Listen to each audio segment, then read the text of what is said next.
kind of have an educational forum and invite back, invite other people to come and have a forum on education, what's happening with community access. Yes, in the future of public access. There we go. That's right. So let's have a forum that we can all work on and get a lot of people there. So that would be good. Okay. So why don't you talk about your article? Yeah, right. Yeah. Okay. Turn around and Yeah. Hold on. There you go, Hollywood like he should. Okay, so why don't you talk about introduce yourself? Yeah, this is Eric Arnold. You gotta ask me some questions. Okay, why don't you introduce yourself? Yeah, I'm Eric Arnold, a photojournalist.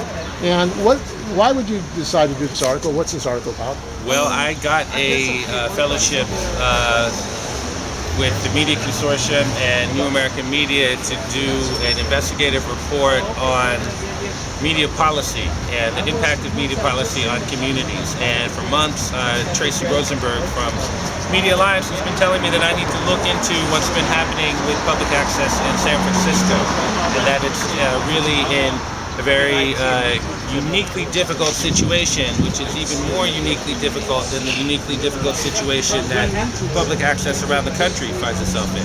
And what did you discover?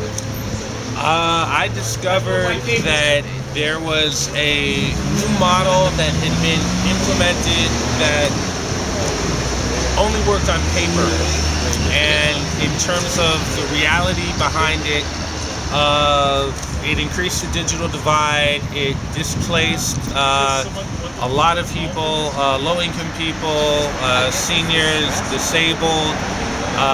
It really cut out, it changed the model of public access and made a lot of the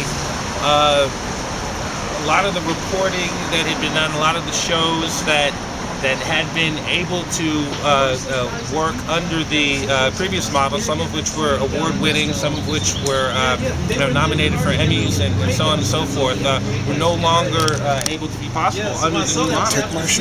And why was this new model brought in?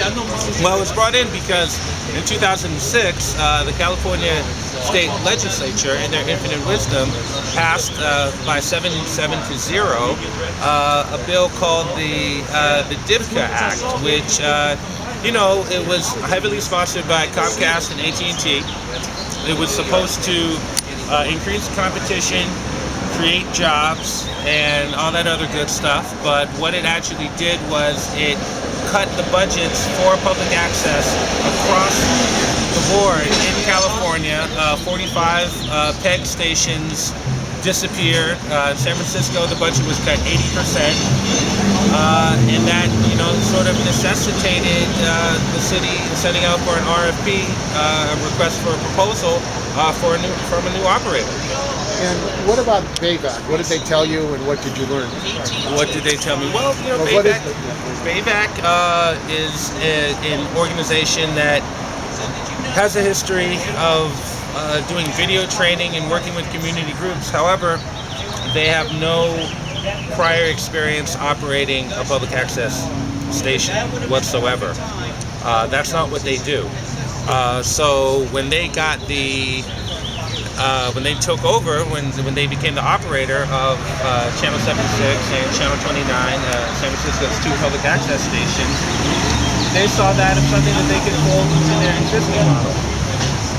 And what has that resulted in? Well, it's resulted in sort of an alteration of what public access is. What does that mean? You're gonna have to read the article, man.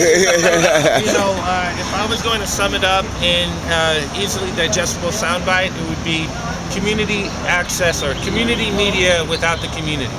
Ooh, that's a good one there. I like that. It's a virtual model as opposed to an actual model. Well, they say it's something where they've shifted most of the production to off-site. They want to integrate it with the internet services, right? But what you don't have is an interactive culture. You don't have the collaboration between the producers. You don't have the three-camera studio setup that's needed to advance people in careers in television. This is all stuff that came out of my reporting from talking to the producers. And then when you go over and you talk to BayVac, their bottom line will be, well, we don't have the budget to do that. We don't have the staff to do that. There is a way of doing it though without the budget. Volunteers. Other stations that do. I mean, have there, you know, it's there might be another way to do it. You know, to me, it's, you know, I don't claim to have all the answers, but saying that there's no operations budget for everything, that's why we can't do anything, does seem to be an awfully convenient excuse. And the FCC liked the BAVAC model. But yeah, the FCC specifically touted it as a possible model for the future because they like the integration with broadband. The only problem is that actually hasn't been built out. It actually does not exist right now other than on paper. If you actually talk to the SF Department of Technology, they will tell you that we don't know what the heck is going on with this because it's not there yet. And did you talk to Barry Fraser? Barry's out of the loop. Yes. Barry is no longer involved with the problem, with the situation. Conveniently. I talked to another policy analyst, the guy that took over after him, and you know, he can talk about fiber optic cables all day, but when you say, okay, well, what's your commitment to community media? You know, he doesn't really have an answer for that. You know, so it really remains to be seen. I mean, theoretically, the public broadband space that they want to do could be built out. They could create this infrastructure.